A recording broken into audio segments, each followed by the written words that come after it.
Top quality और consistent performance के लिए सिर्फ सिल्वर पंप नाम याद रखना। કરે છે હવે વાત રાજકોટની કરીએ, જે આરએમસીના તત્કાલીન ટીપીઓ મનસુખ સાગઠિયાની મુશ્કેલીમાં હવે વધારો થયો છે।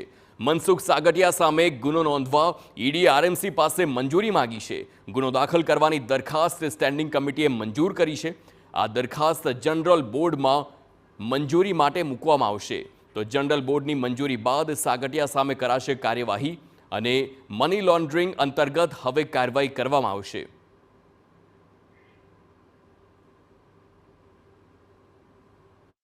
જીડીસીઆરની જોગવાઈ મુજબ, કાયદાની જોગવાઈ મુજબ સનદી અધિકારી ઉપર કોઈપણ એજન્સીએ, રાજ્ય સરકાર કે કેન્દ્ર સરકારની એજન્સીએ જ્યારે તપાસ કરવી પડતી હોય ત્યારે એની મંજૂરી માટે માનનીય મ્યુનિસિપલ કમિશનરશ્રી દ્વારા પત્ર આજે એક દરખાસ્ત મોકલવામાં આવી હતી।